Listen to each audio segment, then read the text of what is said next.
class here, MIT 15 S50. I'm really excited that there's this many people here. So I'm gonna first, obviously, I have to go through the class logistics. I sent a couple of emails about this, so I think some people have read through this, so I'll go through it fairly quickly, but feel free to ask me any questions. So when, right now, there, right here, Professor Bruce, I don't think he's here yet, but he told me he would show up at some point. And yeah, so you got 3 H units. Okay, so this is the syllabus, very rough. I have no idea what people's levels are going to be, what people are going to be interested in, so this is very rough, but I tried to put up some fancy words up here so that it would sound exciting. But yeah, I would try to cover most of these things related to this. So I'll keep that there. So okay, so card counting, not blackjack card counting, like very easy counting, how many cards help you with the poker hand card counting.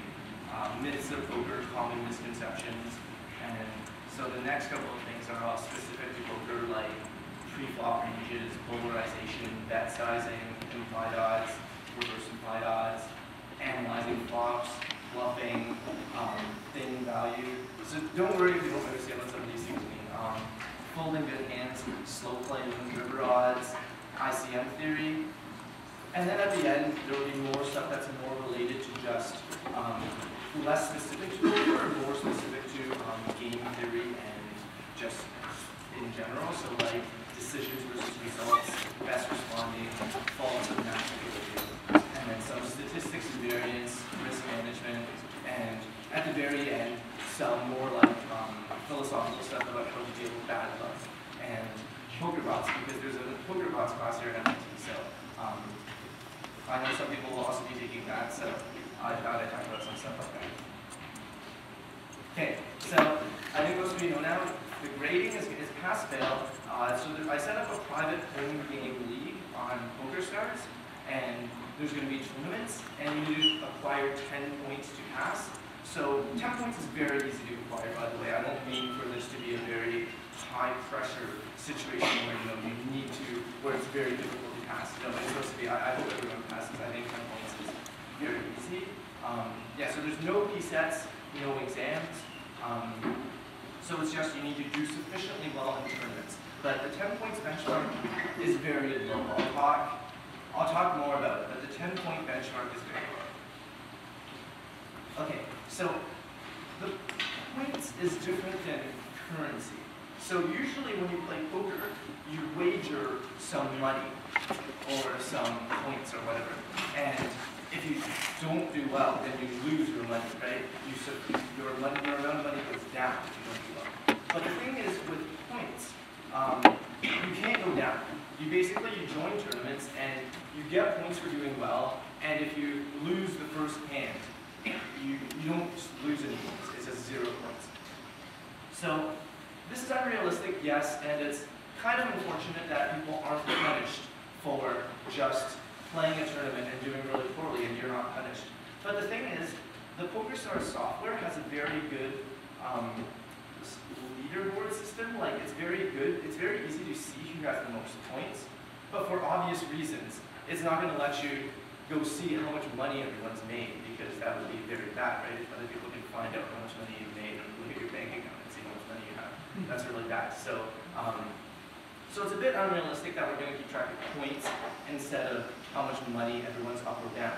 But it's just, I thought about this a lot, and I think in the end, the points it's just a lot, the advantages of points is a lot greater than the disadvantages, because it's so convenient to see how you're doing and how everyone's doing, and you can like sort to see who earns the most points per game, who has the most points, etc., etc. So yeah, so when you join a poker tournament, it's going to tell you what places earn what amounts of money. But for the purposes of the class, in terms of passing and getting prizes, you're actually trying to get points. But if you just try to earn the most money every tournament, that's a good enough heuristic for getting the most number of points.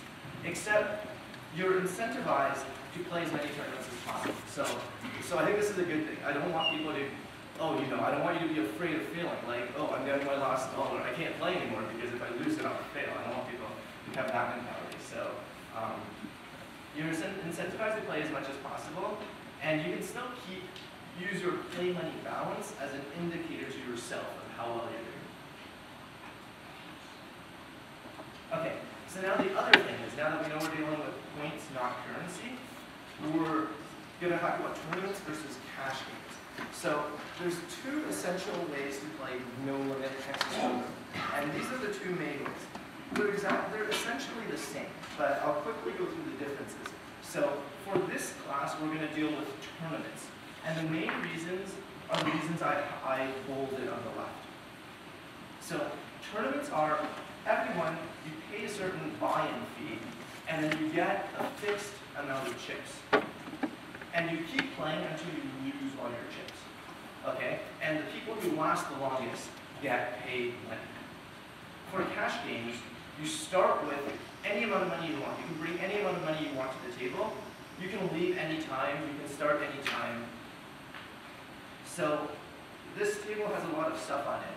But the main reason why I chose tournaments over cash games is because it's, for a lot of cash game strategy, comes down to, when do you start, when do you stop, who do you try to play against, do you try to chase after the bad players so that you can win all their money, etc., etc. There's too much strategy in cash game just involving choosing your table and stuff like that, and you don't really get to focus on playing the game. So much of cash games is just about trying to choose a good table, trying to chase after bad players and win all their money and stuff like that. So for tournaments, you don't have to worry about any of this because you have no control over what table you're at. So it's just easier to focus on the game and focus on playing every hand as well as you can, instead of thinking, oh, should I be quitting, should I be leaving, should I be joining another table? So in general, and also this one at the bottom, wider range of situations is important, because in cash games, the blinds are fixed, so every hand is basically the same. But in tournaments, you start out with a large number of big blinds, and at the end, you have not that many big blinds. So there's a wider range of mathematical situations that can arise that are interesting. Okay, so this is the daily tournament schedule. I might change this. I'm going to see how many people play these tournaments, see how it is. So this happens every day, starting today and ending the day before the last class. Even on days when we don't have classes, even on weekends, this is the schedule. By no means are you supposed to play every single day. This is the set of tournaments you're allowed to play. This is when you can play. So that's the schedule. I might change it depending on what happens. So the thing with tournaments is you don't know how long you're going to last. You don't know how long it's going to take, which is a bit of a problem. But because basically you play until you lose all your chips.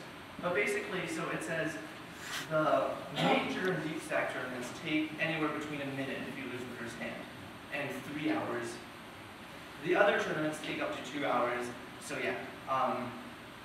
Okay, so I have a point here about the importance of multi-table. So you'll notice that often the 7 o'clock tournament would have started and you're still playing the 6 o'clock tournament. So at the beginning, you might only want to focus on one table, but it's very efficient for you in terms of acquiring points to be able to play many tournaments at the same time, because if you play 4 tournaments at once, you earn points at 4 times the rate. So, and I believe there's late registration for 1 hour for each tournament, but I'm not sure. I know there might be some late registration. Okay, yeah, so this slide, okay, so take a deep breath in, don't worry. So I don't wish to fail anyone. If you're far from 10 points in the last week, you should try to play as many tournaments as possible. And if you still don't get 10 points, you have to write a report to me explaining how you got unlucky. I played all these tournaments and I just got pocket kings against pocket aces every single hand. I could never get any points. And I will probably pass you if I see that you tried. Yeah. Okay, so this is exciting. These are the prizes, and I've been fairly fortunate. I've received very good sponsorship from the poker world for this class. So keep playing even after you have 10 points. So I should have mentioned, on average, you'll earn about 1 point per tournament. So you need to play about 10 tournaments to get 10 points on average. But if you want prizes, for the top people in the class, there's some very good prizes. So Mike McDonald is a world-class player. I went to high school with him. he was the one who taught me poker. He's flying down during the last week. He's going to help me with lectures, and he's going to give private coaching to some of the top students. So he's going to sit behind you, watch you play, and tell you how you can improve your game. So it's a very good price. He normally charges a lot of money per hour and has a lot of people taking this. 4 other world-class players have also donated this. So Card Runner subscriptions, it's an online website where you can watch videos of pros playing. So I'm one of the pros there, and I make videos for them. So there will be free Card Runner subscriptions for the top students. Also, Bill Chen, he's a very famous poker person. He also he started a trading firm, I think. He started Susquehanna SIG. So he's signing a copy of this poker book called The Mathematics of Poker. And so yeah, that'll be one of the prizes. Also, Andy Block of the MIT Blackjack team, he's gonna sign one of his DVDs on how to beat blackjack and mail it to me, and I'm gonna also give it to. So I'll announce exactly how prizes work later, but these are the prizes up for grabs. Okay, so yeah, so I hope this talks a good social experience for everyone. You can click standings and poker stars whenever to see how you're doing, and so I hope no one is uncomfortable with their opponents being able to see how many points they have. Like, there's no shame if you have 0 points after playing 4 tournaments, because like there's a lot of luck in the game, right? Sometimes you won't be lucky. So I hope no one's uncomfortable with people seeing how many points they have. But I hope this is a casually competitive environment. You can see standings and see how many points everyone has and see who's at the top.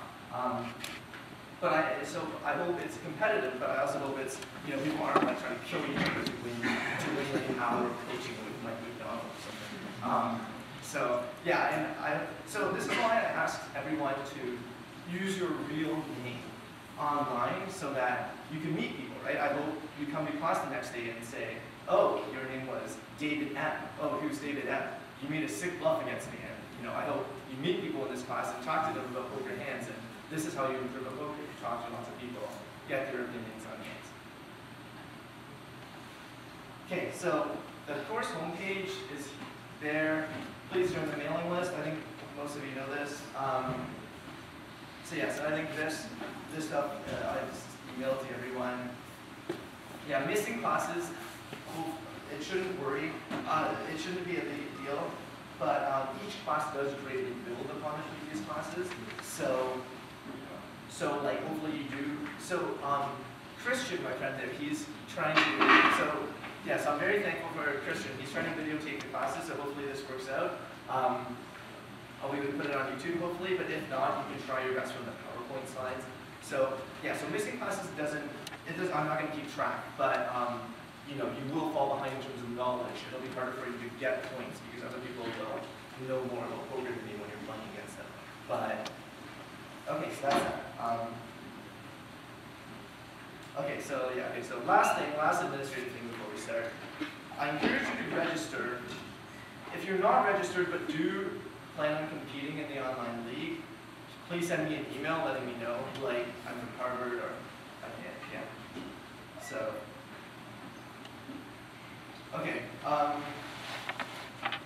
This is just a slide on.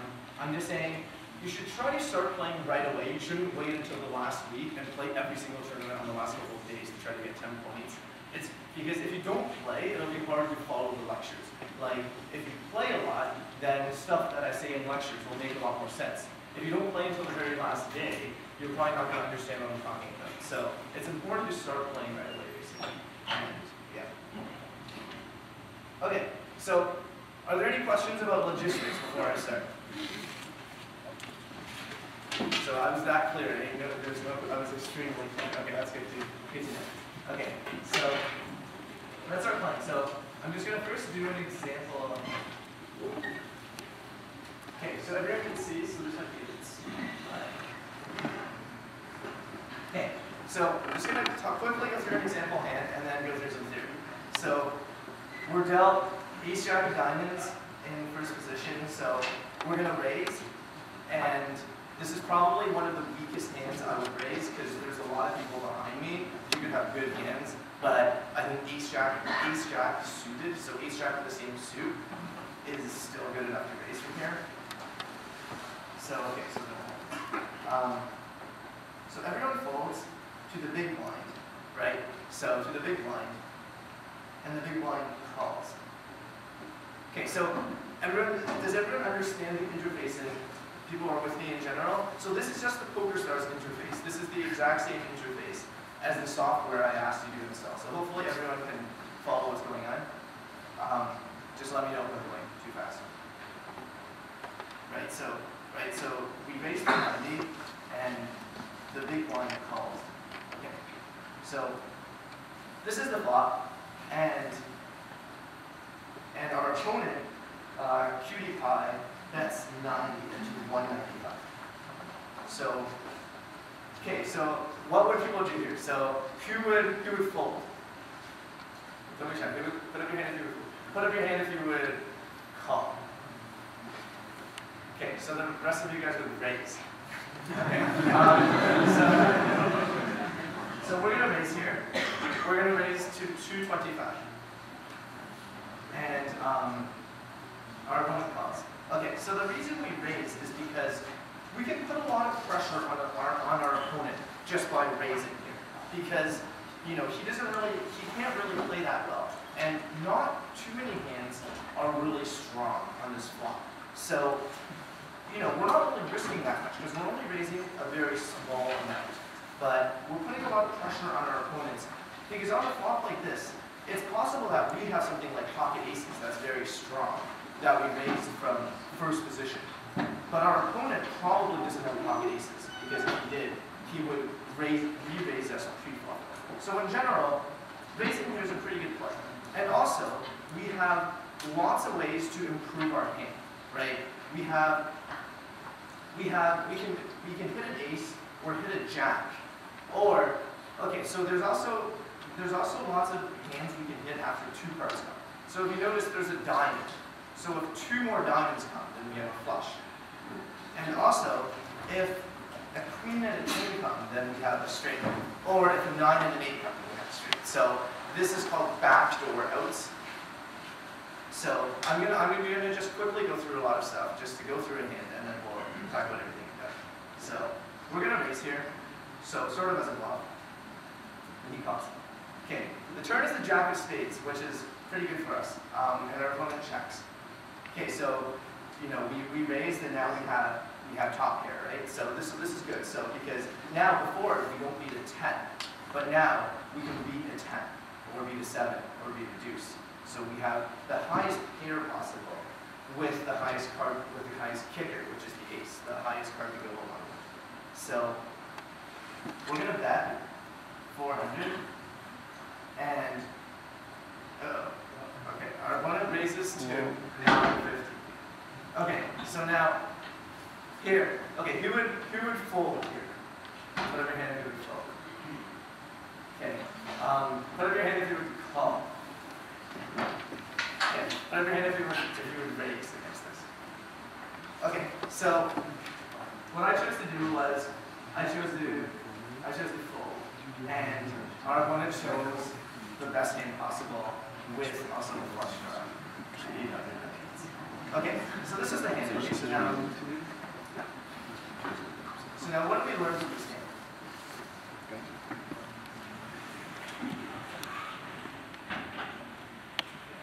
Okay, so what do we learn about this hand?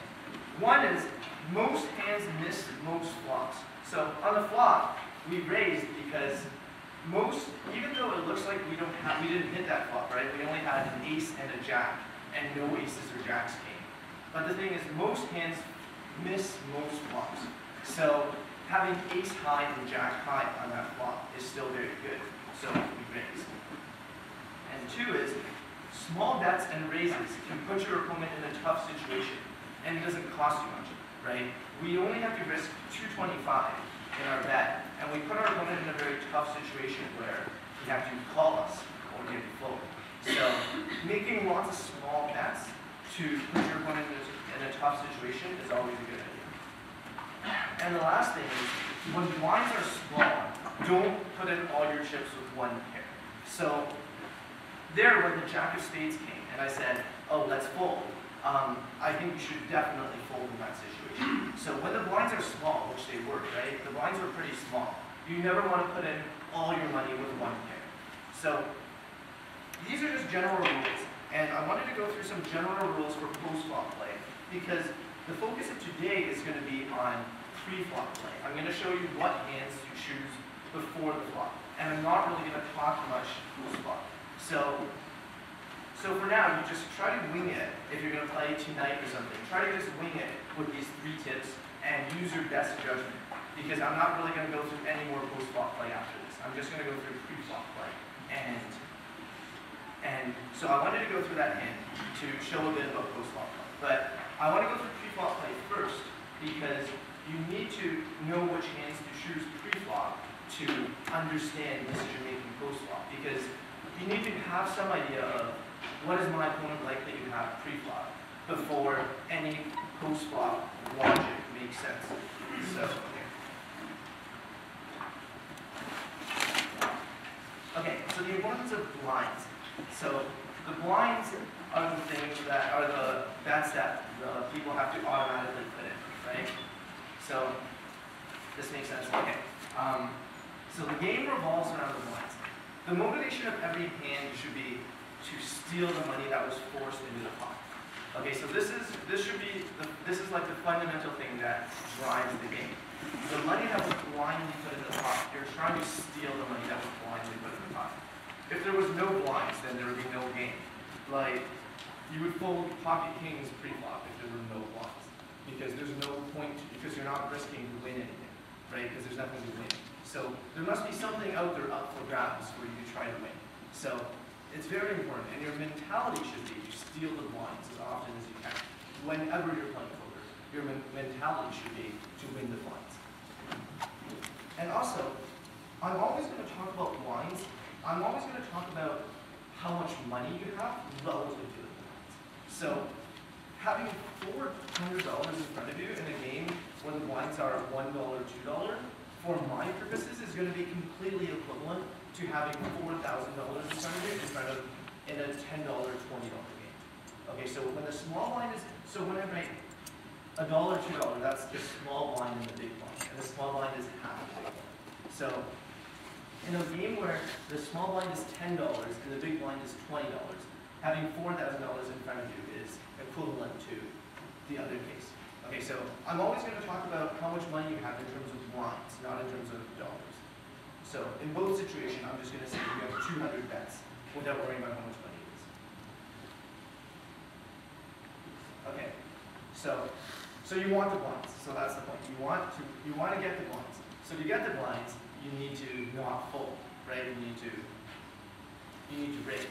Okay, so if no one has raised yet, don't call. So raise to give yourself a chance of winning the blinds for free pre-flop. So this rule will eventually have exceptions, but this is definitely the biggest mistake that people make at the beginning. They call too much without raising. If no one has raised yet, you should always raise if you like your hand instead of call to give yourself a chance of winning the blinds for free. Because if you call, then the big blind can see the flop for free and maybe hit something good. So, okay, so now that I told you you want to raise, we need to know how much to raise to, right? So let's say the small blind is $15 and the big blind is $30. So, or do you raise to 90 or like 200 or like 500? What do you raise to? So the minimum raise is raising to 2 times the big blind, which is raising to 60. So, however, this is usually too small. You give the blinds the odds to have a profitable call. And when they have a profitable move, that money is coming from you. So if you only raise to 2 big blinds, right? So let's do a bit of math. So if you only raise to 2 big blinds, when it's folded to the big blind, they only have to put in 1 big blind. And they're winning your 2 big blinds plus the 1 big blind they already put in, plus the half a big blind of the small blind. So essentially they're getting 3.5 in my odds. So, which is really good for them. So you don't want to raise too small, because if you raise too small, they have really profitable odds to call, and they're always going to call, and it's profitable for them, which means it's losing for you. So on the other hand, if you raise too big, if you just go all in pre-flop every single hand, then you're risking way more than necessary to make your steal. Because you're trying to steal the blinds, you don't want to risk all your money to just try to steal the blinds if you don't have a good hand. So you don't want to raise too small, and you don't want to raise too big. You want to hit that sweet spot somewhere between a minimum raise of 2 big blinds and an all-in. So this is just a theory of why you don't raise, why not to raise too big, why not to raise too small. So empirically, raising to 3 big blinds is standard. So if you remember in the hand, we raised the 3 big blinds, right? Pre-flop. The big blind is 30, and we raised to 9, right? So empirically, this is a good number to raise to. But this number goes down, and this is very important. You don't always want to raise this much. This number goes down to 2 big bets as the number of bets you have goes down. So why is this true? So you always want to count how many bets you have to start with in the first place. And this is the most important factor. You should always know it.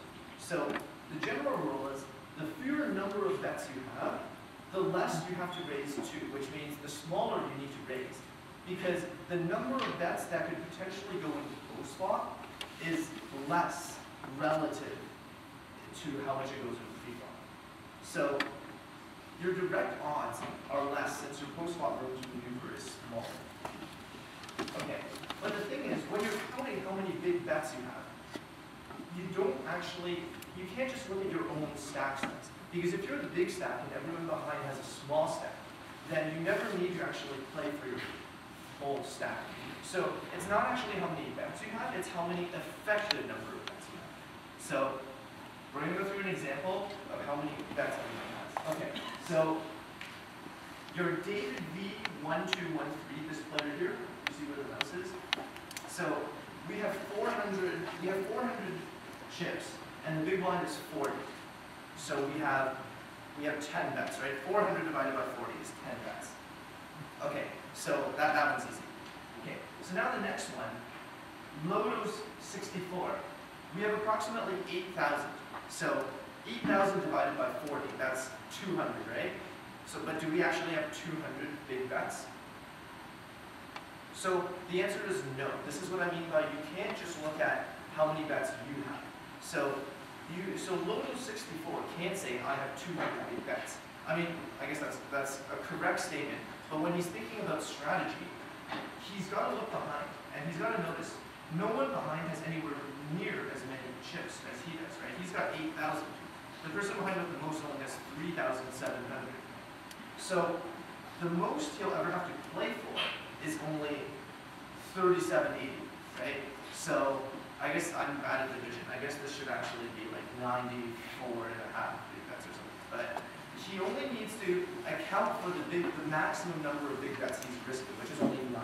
So when he's doing the math for how many bets he has, he only has 9. Okay, and this one's even trickier. So suppose these guys all fold. So suppose Aussie Star, everyone in front of Anders BC folds. So how many big bets does Anders BC has? So if he calculates directly, 3135, that's approximately, I think, 78 big bets. But if you notice, behind him, only Sam7717 has more chips than him. Everyone else only has significantly less chips than him. So even though he's got 78 big bets, and he could potentially be playing for all of that, the chances aren't that big, because only one player behind him has more than that. So like in this situation, he can say, so you would just make some kind of guess where, you don't want to say 78, but if you're not playing against Sam7717, then you essentially only have 30. So you would just go somewhere in between and say, oh, I have 40 big bets, or something like that. So when you're calculating your stack size, it's very important to look at how many chips everyone behind has. So this is what I was talking about earlier. So imagine you are Lahout in this situation, right? So Anders BC raised to $80, and it's folded to you in the big blind. You have to call 40 to win a total of 80 plus 20 plus 40, which is 140. So you have 3.5 to 1 odds. And you're just basically always going to call because your odds are so good. You can just call so many hands and have it be profitable. But now, this is the exact same situation where Lahu only has 360 chips instead of 3,600.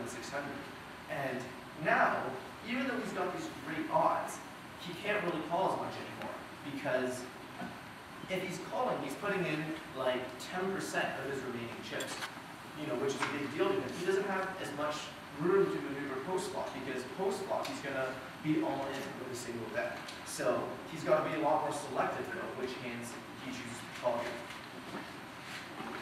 So this is why when you have fewer bets, you can raise to a smaller amount pre-flop because you have less room to maneuver post-flop. So pre-flop, your cards matter a lot more. So just having odds isn't enough for people to call. So these are some rule of thumbs that go along with the general pattern I described earlier. If your effective big bets is greater than 50, raise to 3 times the big one. So in that example would be 9, raise to 9. If you've got somewhere between 25 and 50, raise to 2.5, so 75 points. If you've got somewhere between 15 and 25, just raise to 2x, so just 60 is enough. And if you've got less than 50, just go all in or fold. Don't even consider raising with them and not wagering all your chips. So this is another important point. So once your number of big bets is so low, there's no point of just raising. You just want to, if you're going to play the hand, you should just wager all your money pre-flop. And the reason is because once your number of bets is so low, if you raise, you're putting in such a big portion of your chips that if someone re-raises you, you're going to want to go all in anyway because you already put in such a large portion of your chips, right? Like if you have 100 big blinds and you raise, and someone goes all in, you can fold because you only put in 3 out of your 100 big blinds. But if you only have 10 big blinds and you raise 3 of those big blinds, and someone goes all in after, your odds are going to be too good to call. So I didn't prove to you the math exactly, but if you just take my word, when you have less than 15 big blinds, you should just go all in or fold, because the math will work out such that you'll never want to raise and then not gamble for your whole stack. So this is the beginner mistake number 2. They're too afraid to go all in pre-flop when they have not that many bets. Anything less than 15 is fair game, you just go all in. And it feels like you're gambling, it feels like this is just crazy, and it feels like you're gambling. It feels like this is not poker, but this isn't true at all. Even this has a lot of strategy in terms of which hands you choose to go all in. So this is beginner mistake number 2. One thing that I'll talk about more in future classes is you can raise to a smaller number of big bets from earlier position. By that I mean, if you're one of the first players to act, you can raise to a smaller number of big bets. And the reason is because you're playing fewer hands, so you're more likely to have really good hands, like pocket aces, pocket kings, pocket queens. So even with 3.5 to 1 odds, your opponent can't call that much when every time you raise, you're going to have pocket aces, pocket kings, pocket queens. So I'll talk more about this later. But yeah, for now, just follow these rules of thumb. These rules of thumb will be, yeah. For that rule of thumb, though, do you only look at your money, right? Sorry? You only look at your money for that rule of thumb, right? Oh, no, sorry. This rule of thumb is for the effective stack size. So, when I'm saying you have 50, I'm saying you have 50 effective. So all these numbers are essentially, you need to take into account the other stacks as well. Yeah. And this would be different for a cash game? Not really. It's the same for a cash game, but in a cash game, usually everyone will always have more than 50 big blinds. So you would just always raise them 3 times. Okay. Yeah, so these numbers are for effective stack size, which are usually close to how many big bets you have, but not exactly the same. Can you run and prove the effective calculation? Okay. Okay, so this was the picture I had. Okay, so we can go through this everybody. Okay, so let's go. Okay, so let's. Okay, so for David V1213, for him, because he's a short stack, it's exactly how many big blinds he has, right? 400 divided by 40 is 10. So he has 10 big blinds, and since everyone else behind him has more chips than him, it's still 10 big blinds because he can always gamble for 10 big blinds. Basically, the effective stack size is the maximum number of big blinds you can gamble for. And for David V1213, this is 10 big blinds. This is all of his money. But for someone like Loto64, this is not all of his money because everyone else behind him does not have anywhere near as many chips as he does. So that's why his effective stack size is not 8,100 divided by 40. It's only 3,780 divided by 40 because that's the maximum amount you can gamble for. So what's important is the maximum amount you can gamble for. Not how many chips you have yet. Now, effective is only players that are following. Right. So yeah. So if Loto64 has already folded, then someone like Anders BC does not have to worry about playing against Loto64 because he already folded. So it's only the players remaining who have. Yeah.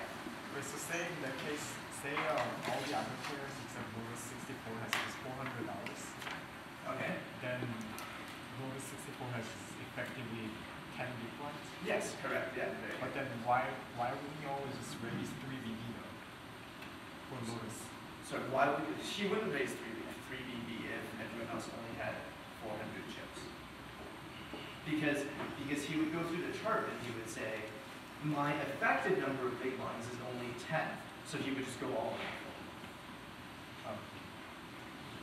So this chart is for effective numbers. I'm sorry if it wasn't very clear. I should have said that. But we always think about the effective number of BBs. Like you never really think about actually how many BBs you have. Because if you're playing only against one player and he only has $500, it doesn't matter whether you have $5 million or $5 billion or $1,000. They're all the same. So it's only the maximum amount you can play for. It doesn't really matter absolutely how much money you have. Yeah. You go all in plus the 15 defense, or you go all in? Sorry, say that again? Sorry, you go all in, so if you have less than 15 defense, then you go all in. Yeah. So when you go all in, do you go all in up to the effective number of big bets you have, or do you go all in with all of your money? Because if you go in with all of your money and nobody else has the ability to call that, then what's the point? Okay, yeah. So yeah, because that's a good question. So it's equivalent. So So basically, if everyone behind only has 10 big bets, then going all in with your 100 big bets or only raising to 10 big blinds is the same thing. Because if you raise to 100 big blinds and someone only has 10 big blinds and they call, you get 90 big blinds back to you. You just get those back because they couldn't match that bet. And you're only gambling for the 10 big blinds. So if you have more chips than someone, it doesn't matter whether you put all your chips in or if you only put the number of chips they have in. It's equivalent, yeah. So there was a question over here. Yeah. Calculation is effective stack. Why do you care about the person next to you? Does it come back to the... Oh, sorry. Okay, so I'm assuming everyone in front of you has folded. So you only have to worry about the players who haven't folded yet. So that's correct. So if someone in front of you has not folded, like they called, then you do have to worry about it when we calculate effective stack size. Basically, when you calculate effective stack size, you have to take into consideration everyone who hasn't folded yet. Because once you fold, they're out of the hand. You never have, they can't. There's no way they can come back in the hand. They're completely gone. Yeah. I'm missing something fundamental here. If I have a big stack and my effective stack size is only 20 big blinds because the players ahead of me are weak, why should I lower my bet down to 2 big blinds? Doesn't that just make it easier for those short stack players to fall? And therefore, doesn't it just lower my chance of just stealing the blind? Yeah, yes it does. But the thing is, so we talked about this sweet spot, right?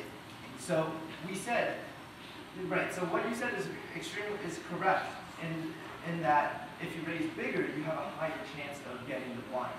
But the problem with raising to a larger amount is they can go all in for the 20 big ones, and then you're losing more when you fold, when you don't have a good hand. So you want to find a sweet spot where you're not risking too much, but you still have a good chance. And the sweet spot happens to go down when their number of bets goes down, because they can't call as much with good odds when their number of big bets goes down, because your room to maneuver post-flop is a lot less. Okay, yeah. I think this assumes you're playing with people that are also fairly good, because if you're bad at it, Right. So I mean, yeah, but I mean, if they're calling, that's fine, right? So if they're bad and they're calling when they only have 20 big bets, that's not a problem because that's bad for them, because then they have no room to maneuver post-flop. And if they're calling with bad cards with no room to maneuver post-flop, you're still winning money either way. So it's a win-win situation for you to raise smaller when they only have 20 bets. Okay, yeah.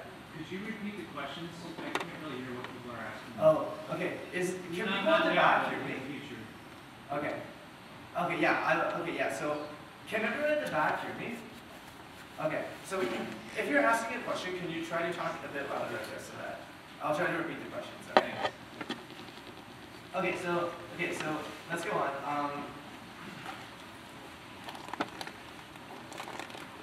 Okay. Actually, so I think I'm going to take a 2-minute break. So, yeah, I'm going to take a 2-minute break. I'm going to start again in 2 minutes. You can go use the bathroom, whatever. So this is like happening to your class. So.